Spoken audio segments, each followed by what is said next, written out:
Alrighty, hi everyone. We're back at it again for our next session of this virtual health fair.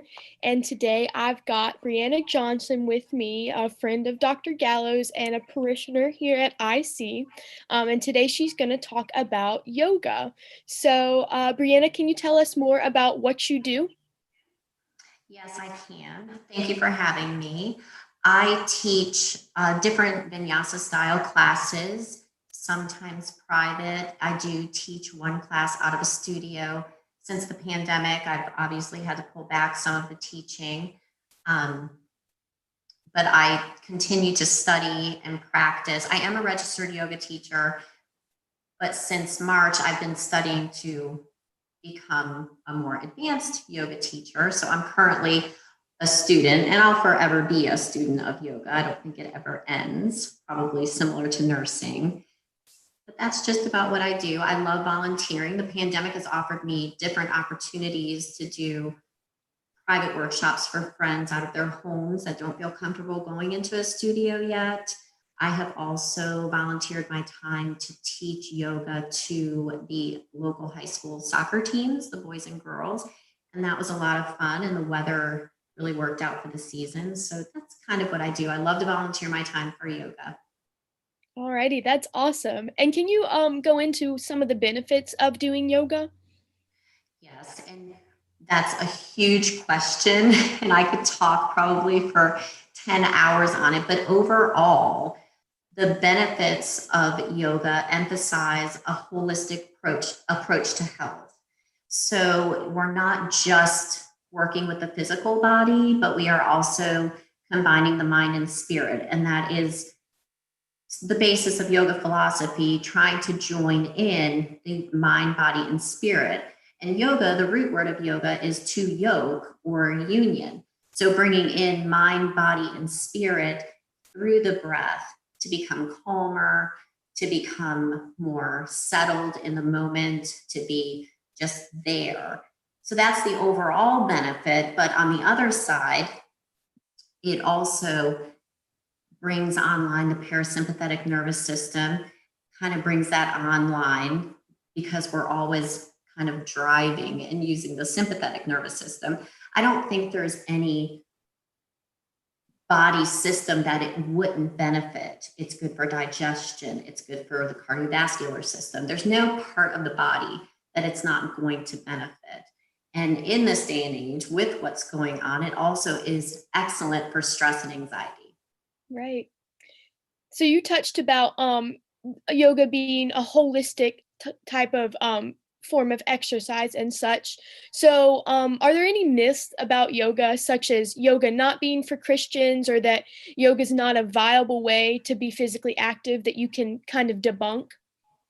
Yes, and I absolutely love this question because as a practicing Catholic, when I did begin my studies, I had that reservation as well. What am I going to be getting into? What am I going to be learning about?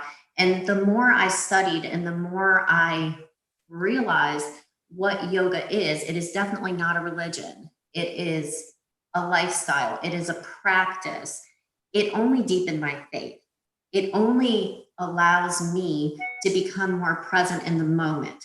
So, for instance, as I practiced yoga and became to or started to settle the mind, even sitting in mass, I feel more present. So, in the end, I feel more connected to God now than I ever have before.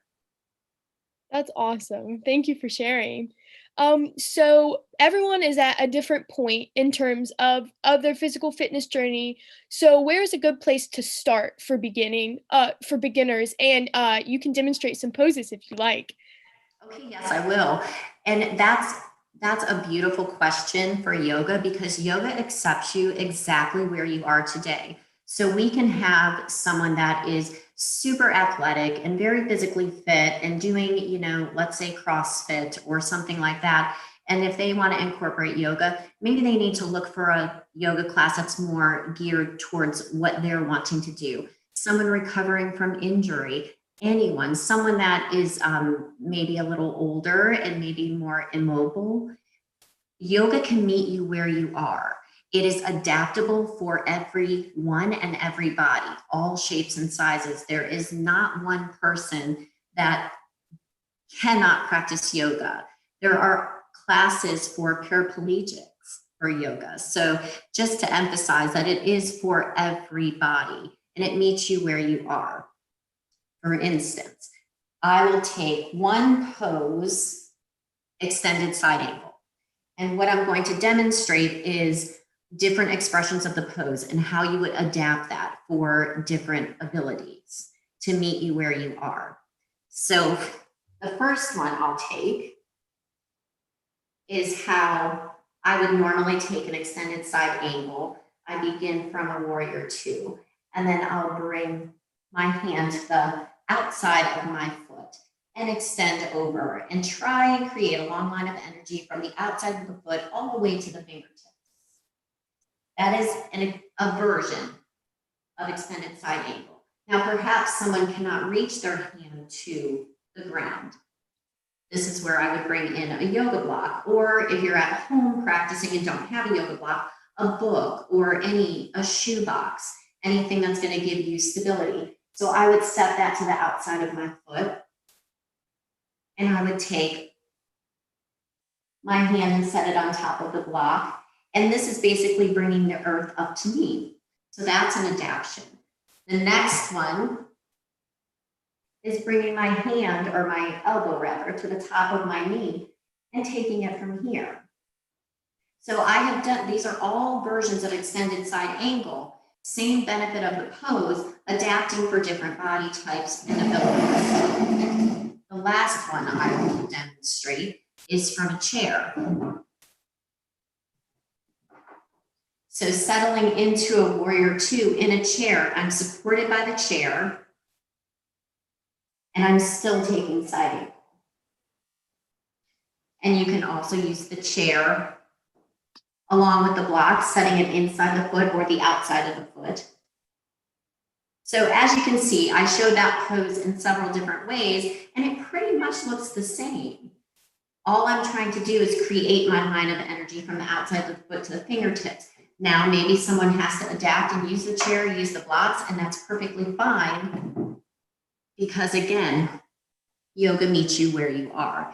You have to just find what works for your body. Right, that's awesome. It sounds like any age group and any person, no matter their disabilities or abilities, can get into yoga. So that's super interesting.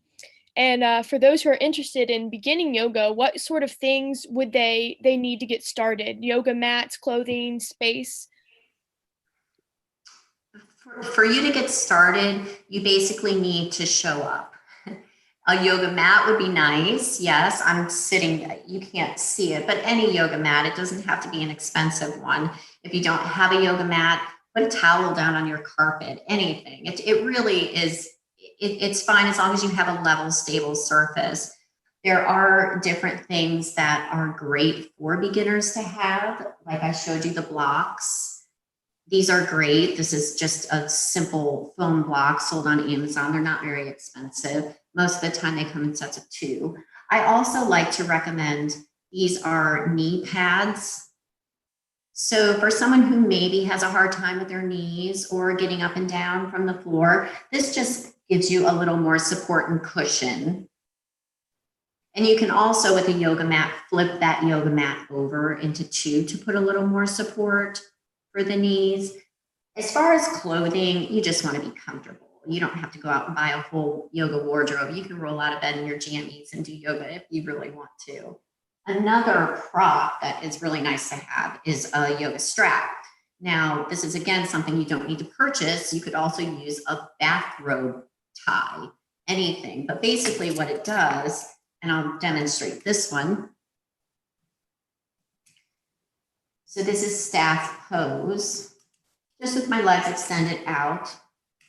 And let's say I wanted to take a forward fold. I'm just using the strap around my feet and bringing my chest forward towards my quads. Now, sometimes that's really hard. I'm not warmed up, so I'm not going to go all the way down, but that's a really good one for a strap, or to lift the leg and take it out to the side, maybe from a standing position. they're used in a lot of different ways, And basically it's just a really nice thing to have to even hold above the head and take it behind. So a lot of times in yoga, we do binds behind. Well, that's not always accessible for someone to grab and grip their fist behind. So we use the strap to just bring their body closer together. That's great to learn how adaptable yoga truly is. And you can always add a chair too, a sturdy chair.